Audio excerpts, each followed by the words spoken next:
បាទសួស្តីដល់បងប្អូនសិស្សានុសិស្សថ្នាក់ទី10ទាំងអស់គ្នាអញ្ចឹងក្នុងពេលនេះផងដែរលោកគ្រូលើកយកនៅលំហាត់ទី7ដែលតពីលំហាត់មុនក្នុងមេរៀនអាល់កានបាទអញ្ចឹងនេះគឺជាប្រធានរបស់លំហាត់ទី7ដោយបងប្អូនត្រៀមសិភៅក្នុងការកត់ត្រាទាំងអស់គ្នាបាទតោះយើងចូលទៅប្រធានទាំងអស់គ្នាចំហាស់សពសារធាតុសរីរាង្គ A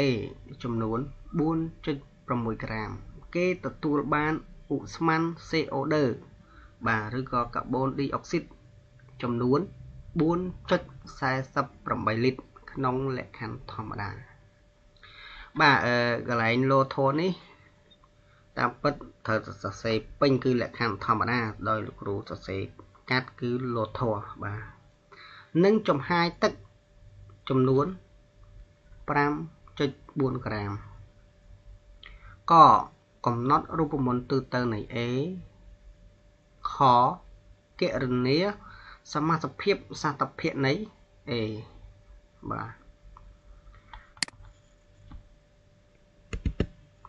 ទដំណោះស្រាយចម្លើយកកំណត់រូបមន្តទូទៅនៃ A អញ្ចឹងដើម្បីកំណត់រូបមន្តទូទៅនៃ A បានគឺយើងត្រូវស្រង់បំរាបសិនបាទដោយមើលទៅប្រធានឲ្យច្បាស់ព្រោះថាយើងស្រង់មកបាទនេះបំរាប MA ស្មើ 4.6 ក្រាម M ទឹកស្មើ 5.4 ក្រាមវេកាបូនឌីអុកស៊ីតស្មើ 4.48 លីត្របាទដែលយើងមានបំរាបហើយដើម្បីកំណត់រូបមន្តទូទៅនៃ A បានគឺយើងរកបាទរកអីប្រកាសជារកម៉ាស់របស់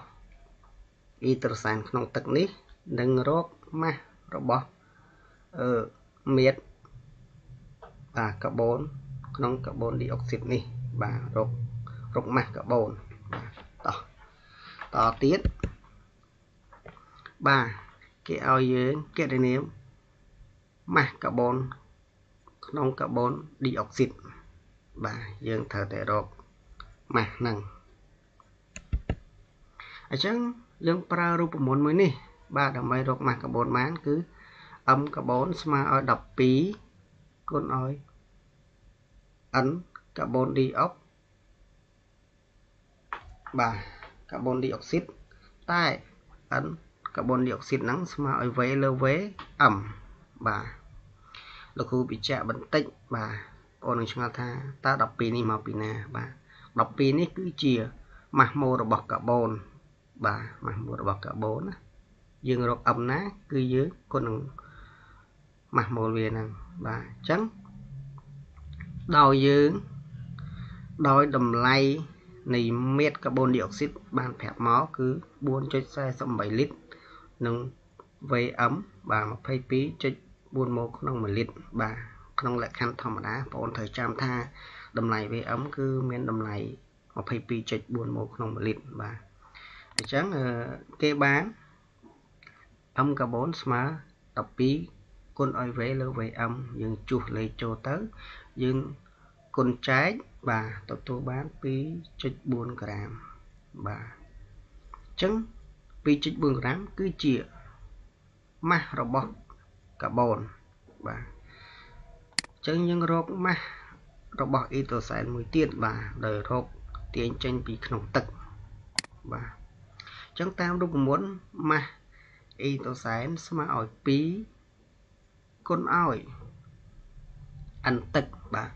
ប្អូនស្គាល់ថាចោះលោកគ្រូម៉ាស់ម៉ូលអ៊ីដ្រូសែនតម្លៃវា1មិនបាន2មកពីណាបាទព្រោះយើងងាកទៅខាងលើបាទអញ្ចឹងអាតូមអ៊ីដ្រូសែនមាន2បាទគឺយើងដាក់តម្លៃលេខ2បាទ2ឬក៏2គុណឲ្យ1ទទួលបាន2គុណឲ្យ N ទឹកបាទតែ N ទឹកយើងអាចរកបានគឺតាមរូបមន្តស្មើឲ្យ M តូចលើ M ធំដោយ M តូចនៃទឹកគឺមានតម្លៃ 5.4 ក្រាម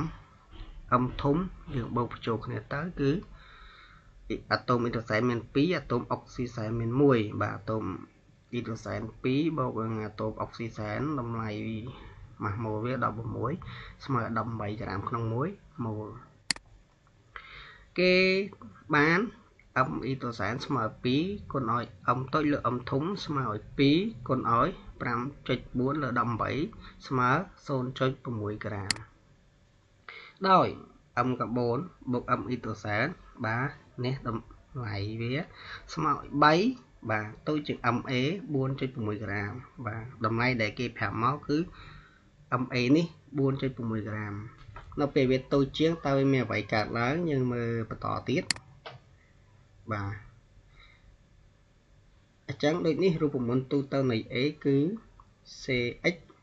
Y O សិតបាទនៅពេលវាតូចជាង MA មានន័យថាវានៅមានបាទអុកស៊ីសែនមួយទៀតបាទកន្លែងរូបមន្តទូទៅនេះតែបើសិនជាវាស្មើនឹង MA គឺវាអត់មានទេបាទវាមានតែ CX Y បងប្អូនត្រូវគិតនឹងត្រូវចាំកន្លែងហ្នឹងហើយក៏កត់ទុកផងដែរតោះយើងចូលដល់ចំណុចខគណនាសមាសភាពសតភាគនៃ A បាទអញ្ចឹងយើងត្រូវភាគរយវាបាទភាគរយកាបូនបាទគណនាសមាសភាពសតភាគនេះគឺជាការរកភាគរយហ្នឹងហើយអញ្ចឹងតាមរូបមន្តភាគរយកាបូនស្មើឲ្យ m កាបូនគុណនឹង100លើ m a បាទតម្លៃគឺមាននៅចំណុចកអស់ហើយលោកគ្រូមិនចាំបាច់បញ្ជាក់បន្ថែមសរសេរទុកនៅទីនេះទេយើងអាចត្រឡប់ទៅមើលបន្តិចហើយយកមកជួសក្នុងកន្លែងនេះបានបាទអញ្ចឹង m កាបូន 2.4 គុណ100លើ MA 4.6 ស្មើ 52.17% បាទនេះជាភាគរយរបស់កាបូនអញ្ចឹងភាគរយរបស់ itosan ក៏ប្រើរូបមន្តដូចគ្នាផងដែរបាទគឺស្មើឲ្យ m itosan គុណ100លើ m a បាទស្មើ 0.6 គុណ100លើ 4.6 យើងទទួលបាន 13.04% ដល់យើងគិតទៅចំណុចកមិញបាទរូបមន្តទូទៅគឺមានអុកស៊ីសែនមួយទៀតអញ្ចឹងយើងអាចទាញតាមភាគរយនីមួយៗបានបាទរកភាគរយអុកស៊ីសែន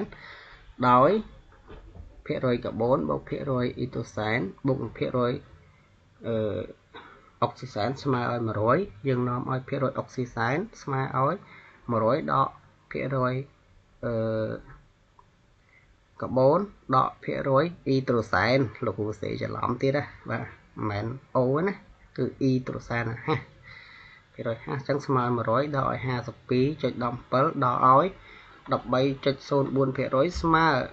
34.79% បាទអញ្ចឹងដូចនេះសមាសភាពសតភាគនៃ A ភាគរយកាបូនស្មើ50តម្លៃប៉ុណ្ណឹង